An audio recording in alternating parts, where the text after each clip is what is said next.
The rumor the Great Hall of the Galactic Council was never silent. Not even for a second. It was a place where thousands of voices, in hundreds of languages, mixed together like a storm. But today, the storm had stopped, billions across the galaxy were watching the live broadcast, their eyes fixed on the center stage. A tall figure stepped forward under the bright white lights. She was the princess of the Viren Empire, one of the most powerful rulers in the known galaxy. Her silver crown reflected the light, but her expression was calm, too calm. She had been silent for years, avoiding public speeches, avoiding questions, avoiding the truth. Now, without warning, she had called the entire council for an emergency address. Reporters from 100 star systems filled the upper balconies. Military leaders in black armor stood along the walls. Holographic screens floated above every seat, showing the princess's face from every angle. Her voice, when it came, was soft, but every word carried across the hall. "Years ago," she said, "a human saved my life." A murmur rose through the crowd. Some leaned forward, curious, others exchanged nervous looks. Humans were not often spoken about in the council. They were considered small, unimportant. A young species barely known outside their homeworld. The princess continued, her eyes sharp as if she was speaking directly to each person. "That human changed the galaxy in ways you do not yet understand." A faint hum of confusion spread through the room. What was she talking about? What did a single human have to do with the galaxy? Then she paused, letting the silence stretch, and when she spoke again, her words seemed to cut through the air. "Because of him, the galaxy still stands, and because of him, it may soon fall." Gasps echoed in the hall. The Chancellor of the Trade Worlds whispered something to his aide. A military commander from the Thorax Dominion slammed his clawed fist on the table. Across the galaxy, citizens watching the broadcast leaned closer to their screens. No one could believe what they were hearing. On a distant mining ship, a worker froze with a piece of metal in his hand. On a space station above the ice planet Karuan, a child stared at the hologram. In the hidden alleys of a black market moon, smugglers stopped their deals to listen. Everyone wanted to know, who's this human?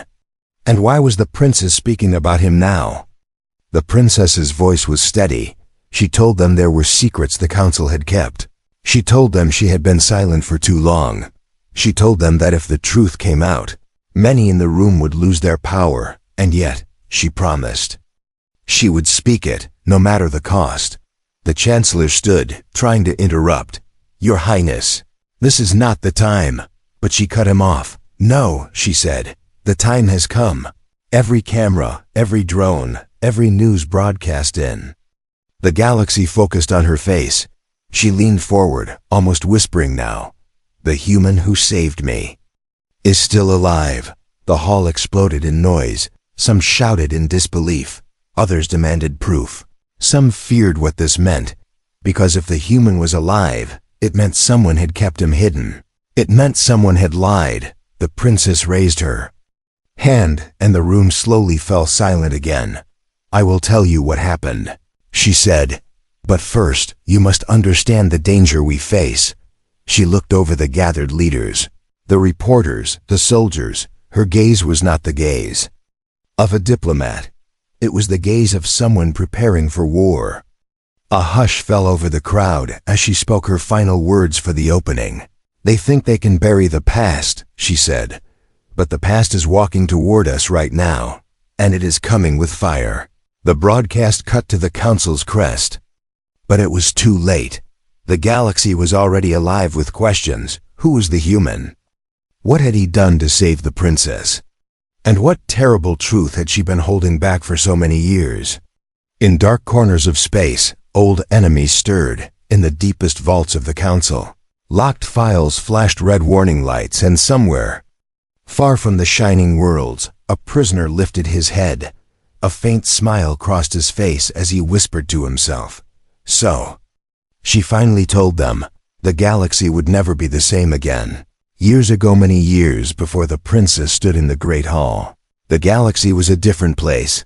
The Viren Empire ruled with pride and precision, its fleets stretching from the burning suns of the core worlds to the frozen edges of the outer rim. War was constant, borders shifted like tides, and small species, like humans, barely had a voice at that time. Humans were still considered newcomers to the stars. They had no great fleets, no ancient history among the alien races. Their worlds were quiet, their technology simple compared to the older civilizations. Most powerful empires looked at them with mild curiosity or polite dismissal. But the galaxy's wars did not care about size or history. Even small species could be pulled into the fire. It began with a single battle. The Viren Empire had sent its flagship Aurora's Crown to negotiate peace with the Torax Dominion, a species of towering, armored beings with a taste for conquest. The meeting was supposed to take place on the neutral moon of Renora. The moon's forests were silent, its rivers like silver threads under a pale sun. But behind the beauty, assassins waited. Among the Viren security team that day was a small human unit. They were there as observers, nothing more. The Viren saw them as harmless, perhaps even fragile, but useful enough to fill out a peace delegation.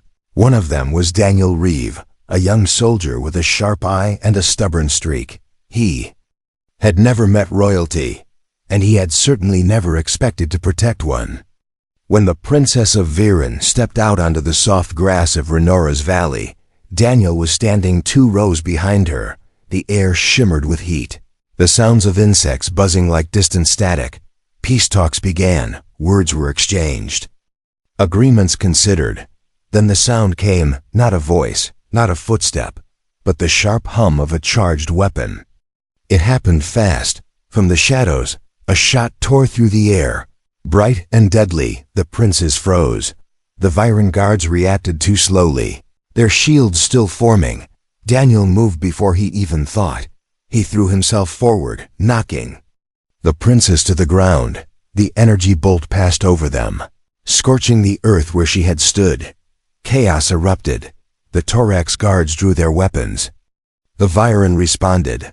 Blades clashed, energy bursts lit the trees. Daniel pulled the princess behind a fallen pillar. "Stay down," he said, his voice steady despite the war exploding around them.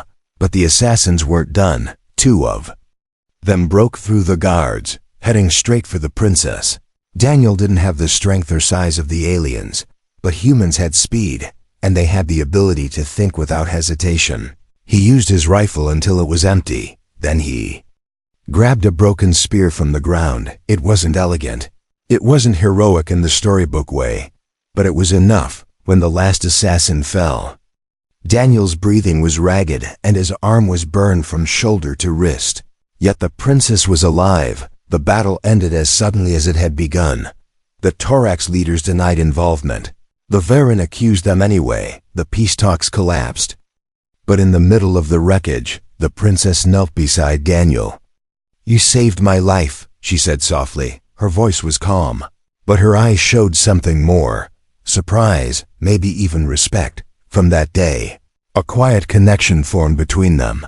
The princess visited him in the medical bay more than once. They spoke about Earth, a place she had never seen.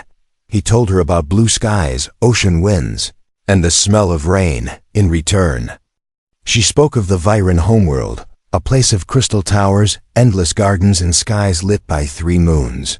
When Daniel recovered, the princess requested he be assigned to her security detail permanently. The Viren Council refused at first. No human had ever served so close to the throne, but she was stubborn, and she won. Over the next months, Daniel became more than a guard. He became someone the princess could trust.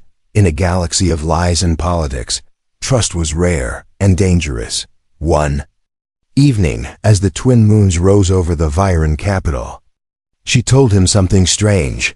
"If you ever need me, I will come," she said. "No matter where you are."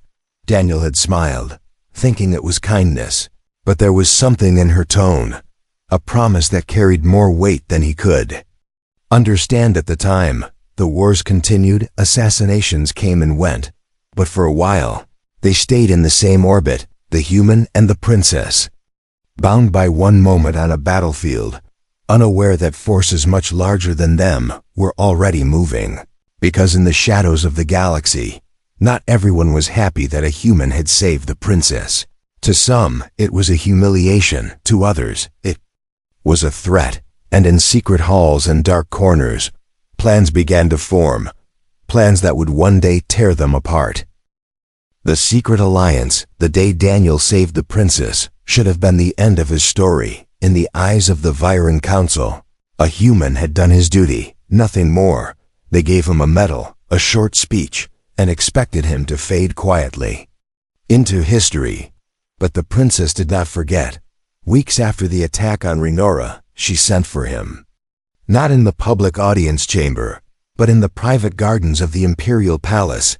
It was a place where the air smelled of crystal blossoms and soft wind.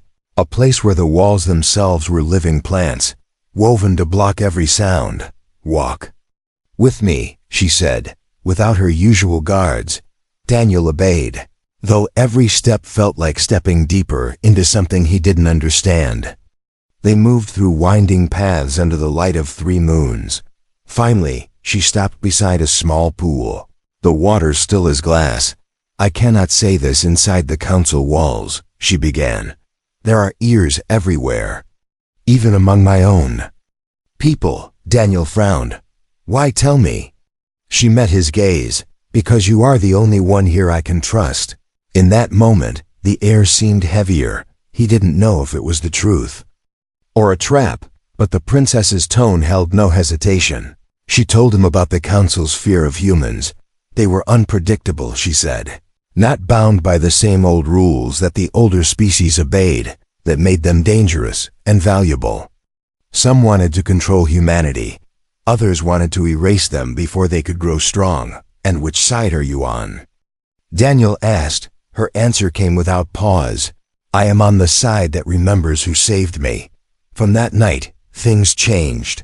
She began sending him to missions outside the official records, not as her bodyguard, but as her shadow. Daniel met her in abandoned warehouses, in quiet starports, even in the underlevels of alien cities where royal feet had never walked. They spoke in code. Sometimes he was Courier 7, delivering harmless trade documents that actually carried hidden coordinates. Other times he was Engineer Reeve, fixing a damaged satellite that just happened to be over a rebel-held moon. Every mission was dangerous. Every mission brought more whispers. A rumor began to grow in the streets of the galaxy's capital. They said the princess had a ghost knight, a man without a rank who moved between worlds at her command. They said he could appear anywhere, disappear, without a trace. They said he was human. Daniel ignored the stories. He didn't care about legends. What mattered was that he was protecting her, even if no one knew it. But the more they worked together, the more he saw how deeply the galaxy's politics ran. The princess was fighting battles without weapons. She played the council like a game of chess. One wrong move and she would be destroyed. Daniel wasn't sure if she was winning or just delaying the inevitable. One night, in a dim cargo bay on the fringe world of Korath, she told him the truth. There will come a day, she said, when I will stand before the galaxy and speak the words they fear most. And you want me there? He asked. She shook her head. No, I want you alive. Because they will come for you first. The cargo bay lights flickered. Daniel felt the cold weight of her meaning. She wasn't just talking about enemies. She was talking about the entire galaxy turning against him, yet neither of them stepped back. They kept working. Over months, they built a network of allies, smugglers, mercenaries, traitors, even defectors from rival empires. Some were loyal to her. Some were loyal only to the idea of balance, and a few were loyal to him. It was not an official alliance. There were no flags, no oaths, only people who owed them favors, people who could disappear and reappear where they were needed. But the council was not blind forever. They began to notice missing files, silent meetings, cargo ships that never arrived where they were meant to, and whispers of a princess who was playing her own game, with a human piece on her board. The first warning came when a Viren admiral quietly told Daniel, "They will not tolerate this much longer." The second warning came when an assassin's knife missed his throat by less than a breath. The third would not be a warning at all. Still, the alliance grew in the shadows. They thought they could outmaneuver the council forever. They thought their bond was unbreakable. They didn't know yet that betrayal was already moving toward them, step by step, silent as the void between the stars. The betrayal. The betrayal didn't happen in a flash of gunfire or the shout of an enemy charge. It came quietly, like a slow shadow creeping across the floor, unnoticed until it swallowed the light. Daniel had been on the outer rim world of Kethros. The princess had sent him there to secure a shipment of medical supplies for a colony caught between two warring empires. It should have been routine in their secret alliance. This was almost a simple job, but the moment he arrived, things felt wrong. The docking bay was too quiet. The workers avoided looking at him. Even the air smelled different, sharp, metallic, like the edge of a weapon. He was halfway through unloading crates when he saw it. A reflection in the metal wall, the faint silhouette of someone raising a weapon. Daniel moved without thinking. The shot burned past his shoulder, exploding against the cargo. He dove for cover, firing back. The attackers weren't smugglers or mercenaries. They were Viren soldiers, his own princess's people. Their armor gleamed with the royal crest. Their eyes were cold, unrecognizing. "Stand down!" Daniel shouted, but they kept coming. Two closed in from the left, one from the catwalk above.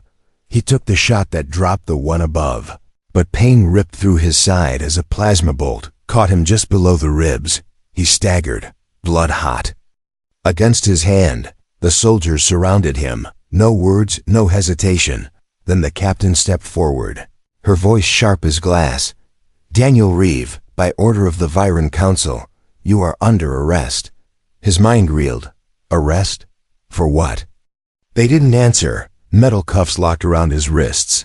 A stun rod cracked against his head, and the world fell into blackness. When Daniel woke, the light was different. It wasn't the clean white of a medical bay. It was the dull blue of a prison cell. Cold air bit at his skin. His side throbbed where the wound had been roughly sealed. He didn't know how long he'd been there when the door opened. It wasn't the guard who entered. It was the princess. She was alone. No crown, no formal robes. Her eyes were red as if she had not slept in days. For a moment, he almost believed she had come to free him. Then she spoke. "I can't protect you anymore." The words were like a blade to the chest. "What are you talking about?" Daniel demanded. "You sent them for me?" Her face didn't change. "This was not my choice," she said. "The council has accused you of treason, of spying for the Thorax Dominion." Daniel laughed, but it was hollow. "They know that's a lie." "They don't care," she whispered. "They only needed a reason." He stepped closer, the cuffs biting into his wrists. "So you're just going to let them take me?" The silence between them was worse than any answer. She didn't meet his eyes. Instead, she turned toward the door. "They're moving you to a secure facility beyond the outer rim," she said. "No one has ever escaped from it." Daniel's chest tightened, not from fear of the prison, but from the fact that she was letting it happen. "I trusted you," he said quietly. Her hand paused on the door, then she left without looking back. The transport was fast. The guards never spoke. Daniel sat chained in the dark, feeling the vibration of engines that carried him further and further from the only ally he thought he had. Outside, the galaxy turned. On the capital world, the princess stood before the council, her face a mask of cold obedience. In her private chambers, a single encrypted file sat hidden, a file containing Daniel's true orders, the proof of his loyalty. She didn't delete it, but she didn't release it either. The council believed they had removed the human problem. The princess knew the truth. She had traded his freedom to keep her position. It was the only way she could continue her larger plan, but it cost her something she would never admit. Daniel disappeared into the black halls of the prison world. His name erased from official records. For the galaxy, he was gone. For the princess, he was a shadow she could not escape, because somewhere deep inside she knew, when he returned, and she believed he would, it would not be as her guard, it would be as something else entirely. The silent years for the rest of the galaxy, Daniel Reeve became nothing more than a rumor, a name that slipped away like smoke the moment someone tried to speak it. Official records said he was never part of the Viren Royal Guard, that he had never been seen at the princess's side. The Viren Council erased him as if he had never existed at all. Only a few remembered, and even they learned to stay quiet, because in the galaxy's capital, names could be dangerous, especially the names the council wanted forgotten. The princess did not speak his, not in public, not even in private to her most trusted advisors. Her silence was perfect, her face always calm. To the galaxy, she became the very image of royal control. In the years that followed, she rose higher than anyone expected. When old rivals tried to challenge her, she outmaneuvered them with quiet precision.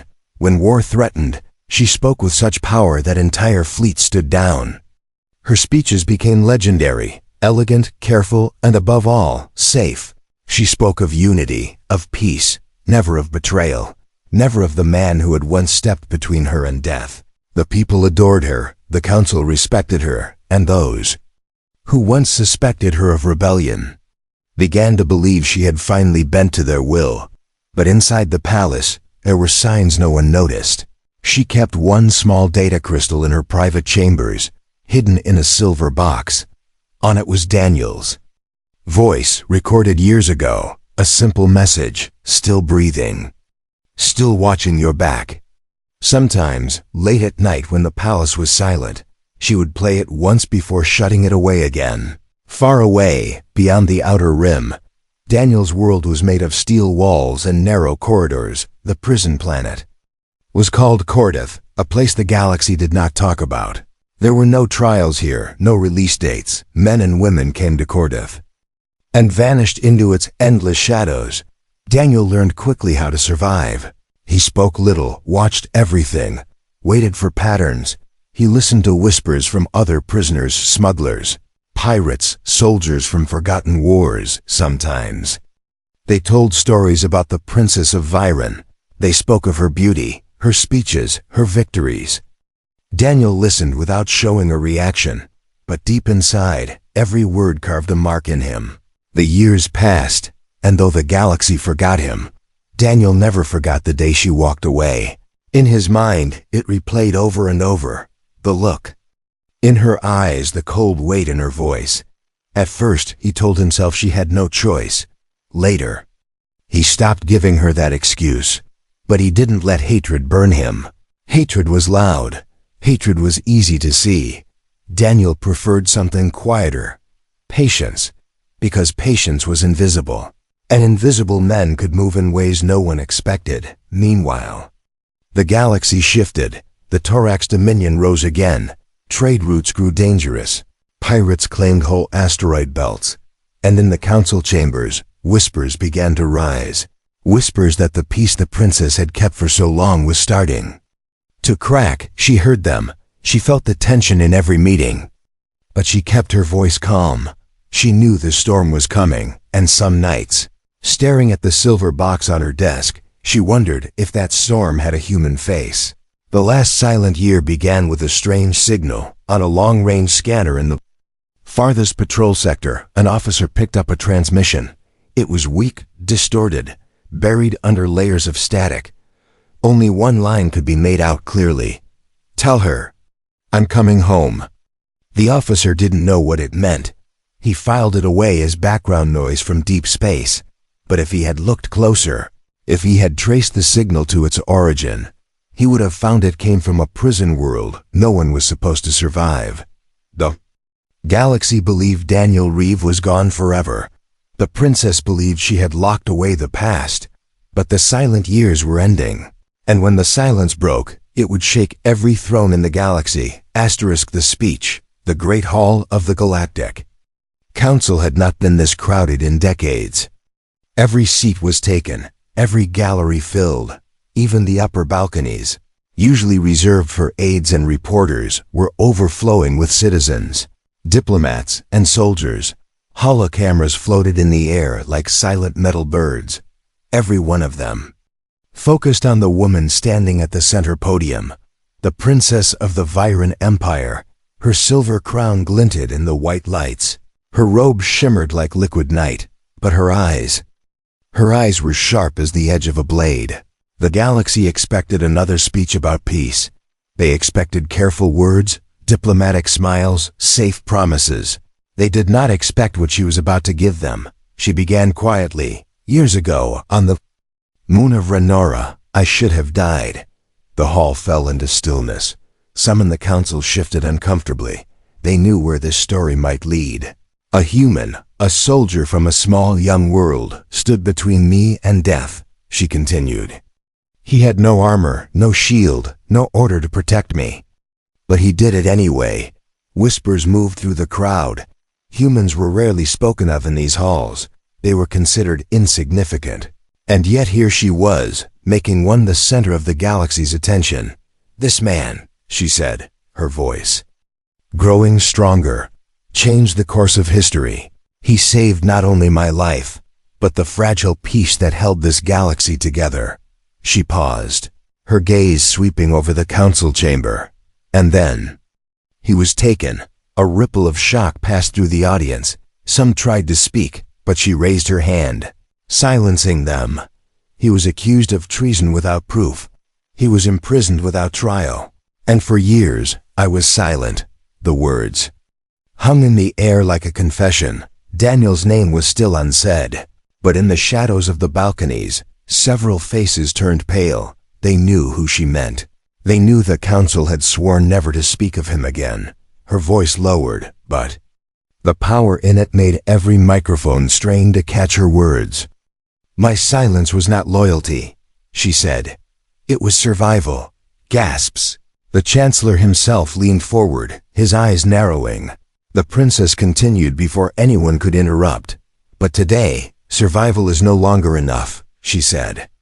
Because the man they buried in darkness is still alive.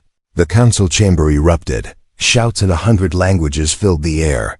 The hollow cameras swung wildly to catch the chaos. Reporters spoke over one another. The chancellor slammed a metal gavel against his desk for order. But the princess's voice cut through it all. I have proof, she said. With a gesture, she activated the holo display beside her. A grainy image appeared. A man in a dim, narrow cell. His hair was longer, his face harder, but the eyes were unmistakable. Even in low light they carried the same steady fire. This was taken less than 1 cycle ago. She said, he is alive and being held on Cordeth, the prison world the council swears does not exist. The council's front rows erupted in protest. Some called her a liar. Others demanded the display be shut down. But the public feed had already spread to every corner of the galaxy. The princess's voice was now sharp and unyielding. I am demanding his release, she said. And if they refuse, I will tell you everything the council has kept from you. Her words struck like thunder. This was no request. It was a warning. The cameras caught the faces of alien leaders shifting between anger and fear. The chancellor stood, his voice a roar. You are out of order. I am out of patience, she replied. Her eyes locked on his, and for a moment, the entire hall felt like a battlefield. 2 generals staring each other down before the first shot. When the feed cut for the official closing, the galaxy was already on fire, on trading ships, in mining camps, in distant colonies. People replayed her words in black market dens and rebel hideouts. Plans began to shift. And in the deepest part of Cordeth prison, a guard slipped a small cum device into a prisoner's hand. Daniel's voice was low, but the message was clear. They know. He said, a pause. And they're coming for you. The final twist, the speech was over. The great hall of the Galactic Council still echoed with the noise of chaos. But the princess did not stay to hear the arguments. She walked away from the podium with the same calm step she had taken to reach Her guards fell into position. Yet inside, she felt the heat of a storm closing in. In the private corridors of the palace, she stopped before a sealed door. Only her genetic signature could open it. The room beyond was small, lined with shelves of old star charts and dusty relics. This was where she kept the silver box. Her fingers brushed it. She knew what was inside, Daniel's old message. But she did not open it. She simply stood there for a moment, eyes closed, listening to the distant hum of the palace walls. Then the hum changed, a faint vibration in the air. She turned. A small holographic projector on the table flickered to life. No command, no request, just a direct, encrypted signal. The image that appeared was blurry. At first, she thought it was a glitch. Then the figure leaned forward into the light. It was him, Daniel Reeve. His hair was longer, his face marked by years in the dark, but the eyes, those eyes were the same. For a moment, neither spoke. Then his voice came, low and steady. "They know." Her throat tightened. "I'm bringing you home," she said before she could stop herself. Daniel shook his head slowly. "No," he said. "They're coming for you." The projector hissed with static. The signal began to fade, but just before it cut completely, his voice returned, sharper this time. "And they're already inside your walls." The palace lights flickered. Far away, alarms began to sound, not the loud, panicked wail of an attack, but the quiet, cold tone of an infiltration. A warning meant only for those who understood how late it already was. The princess straightened. Her guards rushed into the room, hands on their weapons. "What's happening?" One demanded. She didn't answer. Her eyes stayed on the dying hologram of Daniel. The image froze for a heartbeat, then vanished, leaving only the soft hum of the projector outside the palace windows. The night sky of the Viren capital shimmered with the glow of its 3 moons. But hidden in that glow were ships, small, fast, silent, sliding through the darkness like predators in water. In the shadows of the council hall, figures moved with purpose. In the slums beneath the city, secret beacons came to life. And somewhere deep inside the planet's security grid, an old lock began to open without permission. The princess turned to her guards at last. "Seal the palace," she ordered. Her voice was calm, too calm, because she already knew sealing the palace wouldn't stop what was coming. Above the planet, in the cold silence of space, a single encrypted message pulsed out into the galaxy. It was short, only 3 words, but for those who understood it, it meant the end of the old order. The ghost returns.